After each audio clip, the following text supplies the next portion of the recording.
আসসালামু আলাইকুম। Dental school বিডির আজকের সেশনে সবাইকে স্বাগতম। যারা আমাদের চ্যানেলটি সাবস্ক্রাইব করেননি তারা প্লিজ চ্যানেলটি সাবস্ক্রাইব করুন এবং যারা করেছেন তাদেরকে অসংখ্য ধন্যবাদ। তাহলে চলে যাচ্ছি আমাদের মূল সেশনে।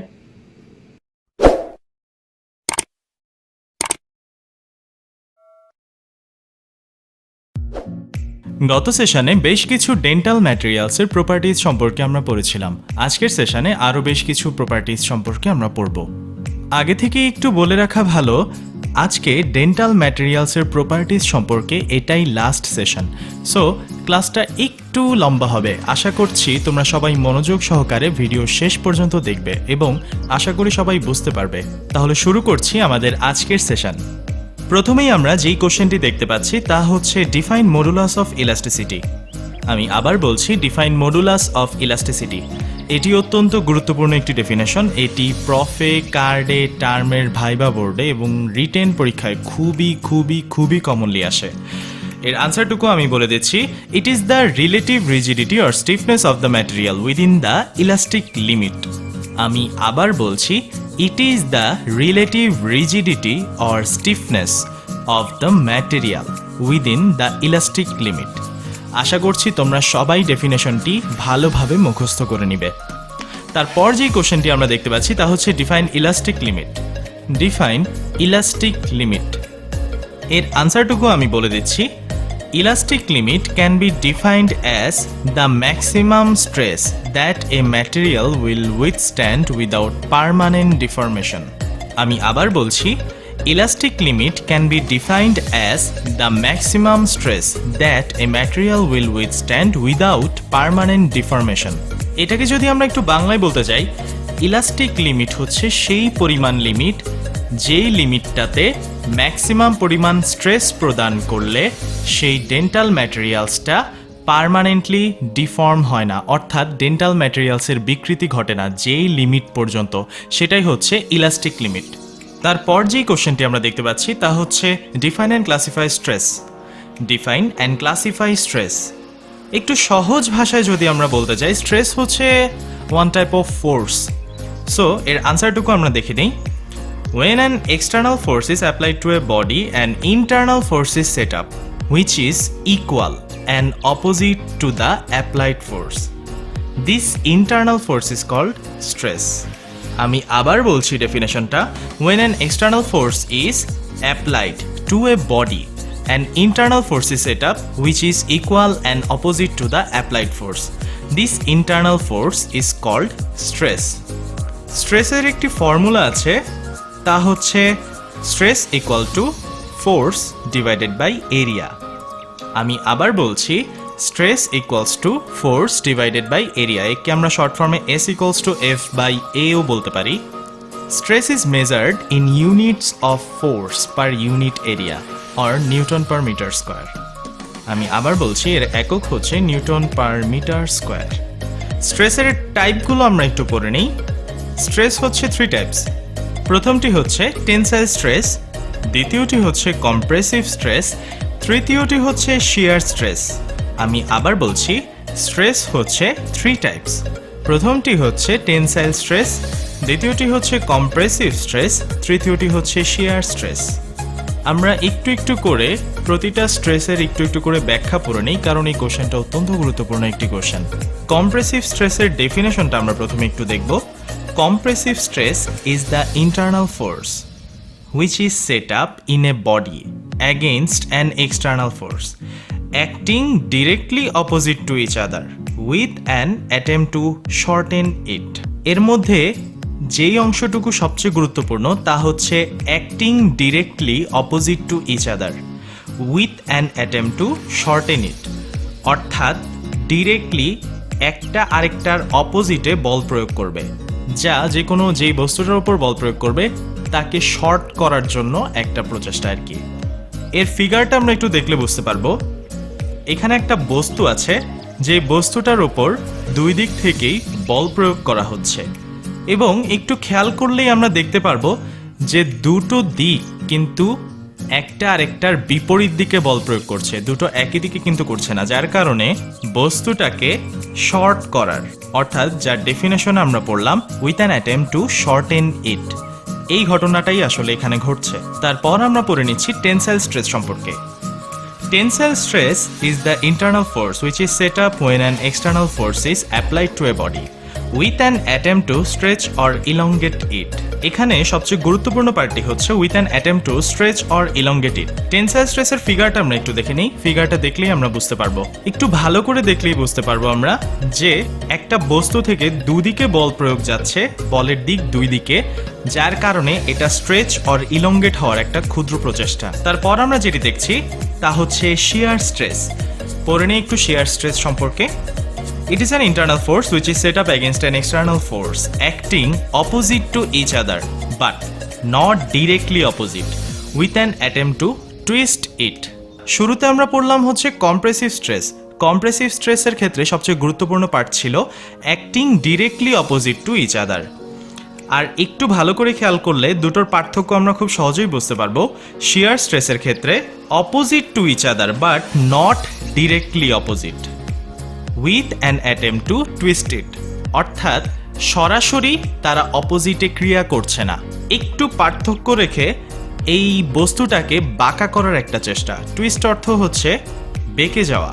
এর ফিগারটা দেখলেই আমরা বুঝতে পারছি বস্তুটা ছিল সোজা, কিন্তু শিয়ার স্ট্রেসের কারণে বস্তুটা কিছু পরিমাণ বেঁকে গিয়েছে। চলে আসছি তার পরের কোশ্চেনে। তার পরের কোশ্চেনটি হচ্ছে ডিফাইন অ্যান্ড ক্লাসিফাই স্ট্রেইন। আমি আবার বলছি, ডিফাইন অ্যান্ড ক্লাসিফাই স্ট্রেইন। স্ট্রেইনের ডেফিনেশনটা আমরা পড়ে নিই। When an external force is applied to a body, a change in dimension of the body will take place. This change is called strain. আমি আবার বলছি, when an external force is applied to a body, a change in dimension of the body will take place. This change is called strain. এক্ষেত্রে একটু করে বলে রাখি, stress এবং strain এ দুটোই খুব গুরুত্বপূর্ণ কোশ্চেন। তারপর আমরা পড়ে নিচ্ছি স্ট্রেইনের টাইপসগুলো। স্ট্রেইন হচ্ছে 3 টাইপস। প্রথমটি হচ্ছে কম্প্রেসিভ স্ট্রেইন, দ্বিতীয়টি হচ্ছে টেনসাইল স্ট্রেইন, তৃতীয়টি হচ্ছে শিয়ার স্ট্রেইন। আমি আবার বলছি, স্ট্রেইন হচ্ছে 3 টাইপস। প্রথমটি হচ্ছে কম্প্রেসিভ স্ট্রেইন, দ্বিতীয়টি হচ্ছে টেনসাইল স্ট্রেইন, তৃতীয়টি হচ্ছে শিয়ার স্ট্রেইন। অন্যভাবে স্ট্রেইন ইলাস্টিকও হতে পারে অথবা প্লাস্টিকও হতে পারে। Strain may be elastic or plastic. এখন আমরা ইলাস্টিক স্ট্রেইন এবং প্লাস্টিক স্ট্রেইন সম্পর্কে একটু করে পড়ে নিই। If the material returns to its original length after removal of the applied force, then its dimensional change has been elastic. যদি কোনো ম্যাটেরিয়ালের ওপর ফোর্স অ্যাপ্লাই করা হয় এবং যখন সেই ফোর্সটা সরিয়ে নেওয়া হয়, তখন যদি সেই ম্যাটেরিয়ালটি আবার পূর্বের অবস্থায় ফিরে আসে, তখন সেই স্ট্রেনটি হচ্ছে ইলাস্টিক স্ট্রেন। তারপর আমরা দেখে নিচ্ছি plastic strain. If the material does not return to its original length after removal of the applied force, then its dimensional change has been plastic. অর্থাৎ বাংলায় যদি আমরা বলতে চাই, ম্যাটেরিয়ালের ওপর কোনো ফোর্স অ্যাপ্লাই করা হলে সেই ফোর্সটা যখন সরিয়ে নেওয়া হবে, তখন যদি সেই ম্যাটেরিয়ালটি পূর্বের অবস্থায় ফিরে না আসে, তখন সেই স্ট্রেনটা হবে প্লাস্টিক স্ট্রেন। আর একটু বলে রাখি, tensile stress is accompanied by the tensile strain. Compressive stress is accompanied by the compressive strain. Shear stress is accompanied by the shear strain. অর্থাৎ স্ট্রেস এবং স্ট্রেন একটা আরেকটার সাথে অত্যন্ত গুরুত্বপূর্ণভাবে জড়িত। স্ট্রেস এবং স্ট্রেন সম্পর্কে আরেকটা গুরুত্বপূর্ণ কোশ্চেন আছে, সেই কোশ্চেনটি আমি বলে দিচ্ছি, সবাই যার যার টেক্সট বুক থেকে পড়ে নিবে। What is stress strain curve? আমি আবার বলছি, what is stress strain curve? Draw and interpret the stress strain curve. এটি অত্যন্ত গুরুত্বপূর্ণ একটি কোশ্চেন, সবাই এর ফিগারটি আমাদের এসডিএম এর টেক্সট বুক ফিলিপস থেকে দেখে নিবে। স্ট্রেস স্ট্রেইন কার্ভ এক্সপ্লেইন করতে গেলে 5টা গুরুত্বপূর্ণ পয়েন্ট থাকে, সেই পয়েন্টগুলো আমি একটু বলে দিচ্ছি। প্রথমটি হচ্ছে প্রপোর্শনাল লিমিট, দ্বিতীয়টি হচ্ছে ইলাস্টিক লিমিট, তৃতীয়টি হচ্ছে ইয়েল্ড পয়েন্ট, চতুর্থটি হচ্ছে আলটিমেট স্ট্রেস পয়েন্ট, পঞ্চমটি হচ্ছে ফ্র্যাকচার অর ব্রেকিং পয়েন্ট। আমি আবার বলছি, স্ট্রেস স্ট্রেইন কার্ভ ইন্টারপ্রেট করার সময় আমরা যার যার টেক্সট বুক ফিলিপস থেকে দেখে নিব এর কার্ভটি, এবং 5টা গুরুত্বপূর্ণ পয়েন্ট অবশ্যই উল্লেখ করতে হবে। সেই 5টা পয়েন্ট আমি বলে দিচ্ছি। Proportional limit, elastic limit, yield point, ultimate stress point, fracture or breaking point. আশা করছি সবাই বুঝতে পেরেছো। তারপর যে আমরা কোশ্চেনটি দেখতে পাচ্ছি তা হচ্ছে which type of force may cause 3 types of stresses, অর্থাৎ কোন ধরনের ফোর্স 3 ধরনের স্ট্রেসই তৈরি করতে পারে। এর উত্তরটি হচ্ছে bending force or masticatory stress can cause 3 types of stresses. আমি আবার বলছি, bending force or masticatory stress can cause 3 types of stresses. তারপর যে কোশ্চেনটি আমরা দেখতে পাচ্ছি তা হচ্ছে ডিফাইন ফ্যাটিগ। ডিফাইন ফ্যাটিগ এর আনসারটি আমি বলে দিচ্ছি। Fatigue can be defined as progressive fracture under repeated loading. আমি আবার বলছি কারণ এটি অত্যন্ত গুরুত্বপূর্ণ একটি definition. Fatigue can be defined as progressive fracture under repeated loading. তারপরের কোশ্চেনটি হচ্ছে what is fatigue strength. What is fatigue strength? Fatigue strength is the stress at which a material fails under repeated loading. আমি আবার বলছি, fatigue strength is the stress at which a material fails under repeated loading. এর পরের কোশ্চেনটি হচ্ছে define malleability. এক্ষেত্রে বলে রাখি দুটো টার্ম আছে, একটি হচ্ছে ম্যালিয়েবিলিটি, অপরটি হচ্ছে ডাক্টাইলিটি। যদি কোনো স্যার ভাইভাতে কোশ্চেন করে যে ম্যালিয়েবিলিটি বলতে কি বুঝো, তার সাথে সাথে সে এই কোশ্চেনটাও করবে যে তাহলে ডাক্টাইলিটি কি। সো এখন আমরা পড়ে নিচ্ছি দুটোই। প্রথমটি হচ্ছে define malleability. Malleability is the property of a metallic material that can be drawn into thin sheet either by hammering or rolling. একটু বাংলা ভাষায় যদি স্যাররা বুঝিয়ে বলতে বলে তাহলে আমরা এভাবে বলবো, ম্যালিয়েবিলিটি হচ্ছে মেটালের এক ধরনের প্রপার্টি, যেই প্রপার্টির কারণে সেই মেটালকে থিন শিট পাতলা শিটে পরিণত করা যায় বাই হ্যামারিং অর রোলিং, অর্থাৎ হাতুড়ি দিয়ে পিটিয়ে অথবা রোল করে আমরা একে পাতলা শিটের আকারে তৈরি করতে পারি। এটা হচ্ছে ম্যালিয়েবিলিটি। ম্যালিয়েবল মেটালের সবচেয়ে উৎকৃষ্ট উদাহরণ হচ্ছে gold. Gold is highly malleable metal. তারপরের কোশ্চেনটি হচ্ছে define ductility. It is the property of metallic material that can be drawn into wire without fracture. আমি আবার বলছি, it is a property of metallic material that can be drawn into wire without fracture. অর্থাৎ যদি আমরা একটু বাংলা ভাষায় বুঝতে যাই, এটা হচ্ছে মেটালের এমন এক ধরনের প্রপার্টি যেই প্রপার্টির কারণে সেই মেটালকে wire like structure without fracture, অর্থাৎ যেন ভেঙে না যায় সেই রকম ওয়্যারে তৈরি করতে পারি। এক্ষেত্রে আমরা কিন্তু এর কোশ্চেন দেখে একটু একটু বুঝতে পারি যে ডাক্ট মানে কিন্তু সাধারণত নলাকৃতির কোনো স্ট্রাকচারকে বোঝায়। সো এক্ষেত্রে এটা দিয়ে আমরা মনে রাখতে পারি যে ডাক্ট অর্থাৎ নলাকৃতি বা ওয়্যারে পরিণত করতে হবে, এই টাইপ কিছু।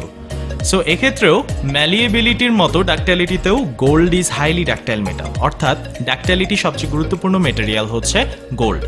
ম্যালিয়েবিলিটি এবং ডাক্টাইলিটি সম্পর্কে কিছু তথ্য আমি দিয়ে দিচ্ছি। Malleability increases with rise in temperature, অর্থাৎ টেম্পারেচার রেইজ করলে ম্যালিয়েবিলিটি বৃদ্ধি পায়। কিন্তু ডাক্টাইলিটির ক্ষেত্রে আবার তা পুরোটাই উল্টো। টেম্পারেচার বৃদ্ধি পেলে ডাক্টাইলিটি কমে যায়, অর্থাৎ ডাক্টাইলিটি প্রপার্টিটা হ্রাস পায়। আমি আবার বলছি, টেম্পারেচার বৃদ্ধি করলে ম্যালিয়েবিলিটি বৃদ্ধি পায়, মেটালের ম্যালিয়েবিলিটি প্রপার্টিটা বৃদ্ধি পায়। এবং একই ক্ষেত্রে টেম্পারেচার যদি আমরা বৃদ্ধি করি, মেটালের ডাক্টাইলিটি প্রপার্টি কিন্তু হ্রাস পায়। ম্যালিয়েবিলিটি কিন্তু মেটালের কোনো স্ট্রেংথের ওপর নির্ভরশীল না। আমি আবার বলছি, ম্যালিয়েবিলিটি কিন্তু মেটালের স্ট্রেংথের ওপর নির্ভরশীল না, কিন্তু অপরদিকে ডাক্টাইলিটি মেটালের টেনসাইল স্ট্রেংথের ওপর নির্ভরশীল। আমি আবার বলছি, ডাক্টাইলিটি মেটালের টেনসাইল স্ট্রেংথের ওপর নির্ভরশীল। আরও কিছু গুরুত্বপূর্ণ তথ্য আমি দিচ্ছি।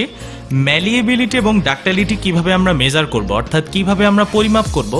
ডাক্টাইলিটি মেজার করা যায় 3টি মেথডে। প্রথম মেথডটি হচ্ছে পার্সেন্টেজ ইলংগেশন, দ্বিতীয় মেথডটি হচ্ছে reduction in cross sectional area এবং তৃতীয় মেথডটি হচ্ছে কোল্ড বেন্ড টেস্ট। এবং ম্যালিয়েবিলিটি মেজার করা যায় যেই পদ্ধতিতে, তা হচ্ছে reduction in area of cross section. তো আজকের জন্য এতটুকুই ছিল।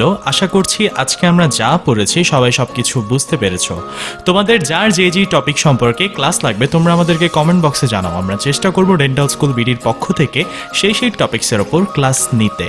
সবাই ভালো থাকবে, সুস্থ থাকবে এবং যারা আমাদের চ্যানেলটি সাবস্ক্রাইব করোনি তারা অবশ্যই চ্যানেলটি সাবস্ক্রাইব করবে। আজকের জন্য আল্লাহ হাফেজ।